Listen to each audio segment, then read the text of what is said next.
रमज़ान की छुट्टियाँ हुई, रमज़ान के बाद फिर दोबारा मदरसा शुरू हुआ। बकरीद तक जो है पीछे का हिस्सा मुकम्मल हो गया। उस साल जो है तकरीबन साल के आखिर तक 25 या 26 तलबा, 30 या 32 तलबा का दाखिला हुआ, 25 तलबा के आखिर तक थे। उसके बाद अल्हम्दुलिल्लाह एक साल के बाद बाजू के हिस्से में ज़मीन मौना हुआ 2015 में। फिर उसके बाद वह हिस्से में भी जो है तामीर हुआ। फिर अल्हम्दुलिल्लाह बच्चों की तादाद बढ़ती गई, तो सहूलत के हिसाब से बच्चों की सहूलत के लिए ऊपर का हिस्सा भी जो है तामीर करें। और लॉकडाउन की वजह से काम रुक गया था, अल्हम्दुलिल्लाह वो काम भी पूरा हो गया और अब ये हिस्सा पूरा तामीर होकर आप सबके सामने है। अल्हम्दुलिल्लाह अल्लाह का एहसान है, हर साल जो है बच्चों की तादाद बढ़ती है। लॉकडाउन से पहले तक तकरीबन मदरसे में 80-90 के बीच में तलबा थे या 90 पर दो गालिबन तलबा थे। अब हाल लॉकडाउन के बाद सारे पूरे मुल्क में बल्कि पूरी दुनिया का निज़ाम आगे पीछे हो गया और हर जगह पे जो है मदरसों का निज़ाम जिस तरह पूरी दुनिया का निज़ाम आगे पीछे हुआ, मदरसों का निज़ाम भी सब जगह पूरे मुल्क के अंदर मुतासिर हुआ, आगे पीछे हुआ। फिर भी अल्लाह के करम से घरों में, मस्जिदों में वहाँ चंद तलबा को लेकर जो है चलता रहा। फिर अल्हम्दुलिल्लाह जिस वक्त अगस्त के महीने से तालीम के बारे में हुकूमत की तरफ से जो प्रॉब्लम्स थे वो ख़त्म हो गए, तो अल्लाह की मदद से दोबारा शुरू हुआ। अब अल्हम्दुलिल्लाह इस वक्त में लगभग 65 से 70 तलबा तक हैं अल्लाह के करम से। मेरे हाथ इस जगह को अल्लाह ताला जो है मदरसे की कुरान की खिदमत के लिए अल्लाह ताला जो है चुन लिया। अभी यहाँ जो जमा हुए हैं ये मौका किस मौके से जमा हुए हैं? एक बच्चे के ख़त्म कुरान के मौके से जमा हुए हैं।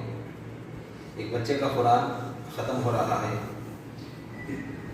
उस बच्चे की ज़िंदगी का आज समझो बड़ी खुशी का दिन है उसके ज़िंदगी में।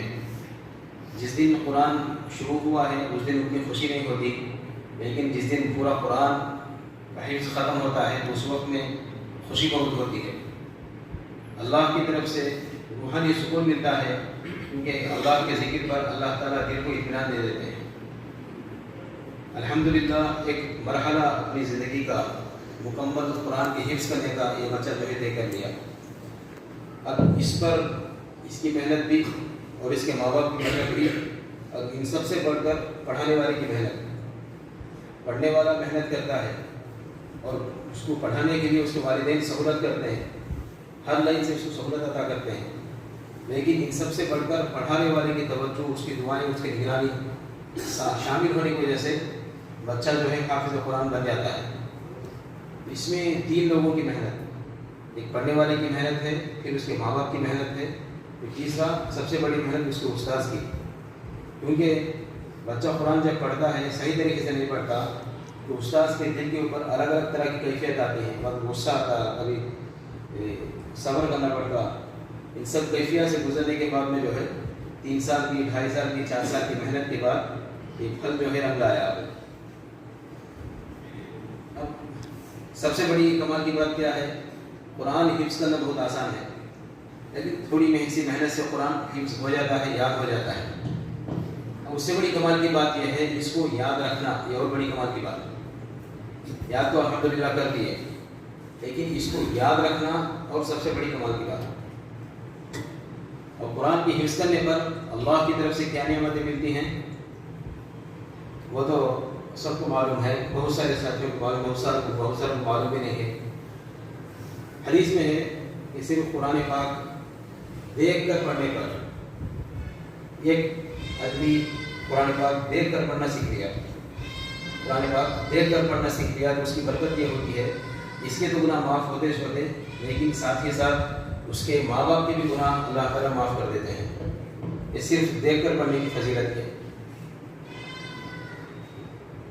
अब कुरान का हिफ्ज़ तो पूरे कुरान बरज़ुबानी याद करना, इतनी मेहनत के साथ कुरान पाक याद किए और उस पर अमल भी कर लिए, इसका सबसे बड़ा फ़ायदा यह होता है कि अल्लाह ताला हाफ़िज़ कुरान को जन्नत अता फरमाते हैं। कुरान पाक की हिफ्ज़ करने के बाद फिर उस पर अमल करने की वजह से अल्लाह ताला हाफ़िज़ कुरान को क्या करते हैं? जन्नत अता फरमाते। खाली उसे जन्नत नहीं देते बल्कि उसके वालिदैन के बारे में اللہ تعالیٰ کیا کریں گے؟ والدین کو عزت کے کپڑے اللہ تعالیٰ جنت میں پہنائیں گے حافظ قرآن کے. اور اس کے عمل کی بنیاد پر اللہ تعالیٰ حافظ قرآن سے کیا بولیں گے کہ تیرے خاندان میں 10 ایسے لوگ جو جہنم کے حقدار بن گئے، ایسے 10 بندے جو جہنم کے حقدار بن گئے ہیں، ان میں سے تو جس کے بارے میں تو سفارش کر ان کو جہنم سے بچا کر جنت میں داخل کروں گا. اللہ تعالیٰ اس کے موقع دے دے. تیرے خاندان کے 10 ایسے بندے جن کے حق میں جہنم مقدر ہو چکی ہے، جن کا دوزخ میں جانا طے ہو گیا فیصلہ، ان کے بارے میں تو ریکمنڈ کر ان کو جنت میں داخل کروں گا بول کر اللہ وہ موقع اسے دے دے. یہ حافظ قرآن اگر قرآن پر عمل کیا تو 10 بندوں کی سفارش کا موقع اللہ اسے دیں گے تو ان سفارش کرے گا. تو اس کی سفارش پر اللہ تعالیٰ 10 بندوں کو جنت میں داخل کرے گی. معمولی بات، ایک بندے کا دوزخ سے بچ کر جنت میں داخل ہونا سب سے بڑی نعمت ہو، لیکن 10 دوزخیوں کو سفارش کرنا اور اس کی سفارش پر 10 بندوں کو جنت میں داخل کرنا بولتے ہو اللہ کی نظر میں اس کا مطلب کتنا زیادہ ہوگا وہ سوچنے کی بات ہے. اب قرآن یہ درجہ کس واسطے ملا؟ قرآن کی برکت سے ملا. اور سب سے اہم فضیلت حافظ قرآن زندگی پر قرآن پڑھتا رہا، حفظ کرتا رہا. اگر کسی گناہ کی وجہ سے حافظ قرآن کو دوزخ میں ڈالیں گے، لیکن اگر کسی گناہ کی وجہ سے اللہ تعالیٰ اس حافظ قرآن کو دوزخ میں بھی ڈال دیے، اس کے سینے میں جو قرآن ہے اس قرآن کی وجہ سے دوزخ کی آگ اسے نہیں جلاتی. اب یہ معمولی فضیلت ہے. کسی گناہ کی وجہ سے دوزخ میں بھی گیا جو قرآن کی حفظ کیا ہوا بندہ ہے، کسی گناہ کی وجہ سے دوزخ میں بھی گیا تو اس کے سینے میں جو قرآن ہے اس قرآن کی برکت سے اللہ تعالیٰ رحم فرما کر دوزخ میں نہیں جلائیں گے اسے. تو اس سے بڑھ کر فضیلت کیا ہوگا؟ تو بہرحال آج کا یہ موقع اس بچے کے واسطے، اس کے ماں باپ کے واسطے، بھائی بہنوں کے واسطے، پورے خاندان والوں کے واسطے بڑی خوشی کا موقع ہے کہ ایک بچہ جو ہے خاندان میں سب نیت کرو، جتنے بچے حافظ بن گئے اور جو محنت کر رہے ہیں یہ بھی نیت کرو انشاءاللہ ہم ذریعہ بنیں گے ہمارے خاندان کے اور بچے حافظ قرآن بنیں گے. یہ معمولی فضیلت نہیں ہے قرآن پاک حفظ کرنا. اللہ جس سے محبت کرتے ہیں اسی کو یہ موقع دیتے ہیں. حدیث میں ہے قرآن پڑھنے والے اللہ کے گھر کے خاص لوگ ہیں بول کر بولے حضرت محمد رسول اللہ صلی اللہ علیہ وسلم. اللہ کے گھر والے ہیں کہتے قرآن پڑھنے والے. حدیث میں یہ بھی بات آتی ہے کہ بندہ جب قرآن نماز میں قرآن پڑھتا ہے گویا اللہ سے بات چیت کرتا ہے. پڑھنے والے کے قرات کو اللہ تعالیٰ توجہ سے سنتے ہیں.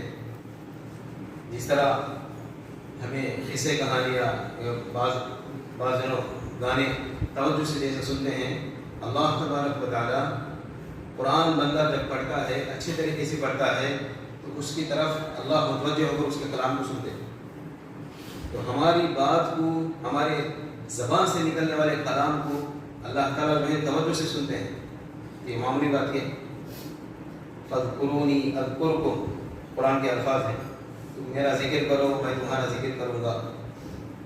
ہم اللہ کو یاد کریں گے تو اللہ ہمارا ذکر فرشتوں کے مجمع میں کرتے ہیں. یہاں ذکر کا مطلب کہ خالی اللہ کا ذکر تصویر کرنا نہیں ہے. ہر وہ موقع جس میں بندہ اللہ کو یاد کرتا ہے، اللہ کے حکم پر عمل کرتا ہے، اس کی تعریف اللہ تعالیٰ فرشتوں کے سامنے کرتے ہیں. خصوصاً جب بندہ اکیلے پن میں، اس کو کوئی دیکھنے والا نہیں ہوتا، نماز پڑھتا ہے اللہ کی محبت میں، اللہ کی یاد میں قرآن کو پڑھتا ہے اور اللہ کی محبت میں قرآن پڑھتے ہوئے اس کی آنکھوں سے آنسو آ جاتے ہیں. یعنی تو عذاب کی آیتیں جب قرآن میں آتی ہیں تو وہ عذاب کی آیتیں پڑھتے ہوئے اس کو رونا آ جاتا ہے اور پھر اپنے گناہوں کی یاد کرتے ہوتا ہے. تو اللہ کی محبت میں یا اللہ کے خوف سے اپنے گناہوں کو یاد کر کے اللہ کی محبت میں رونا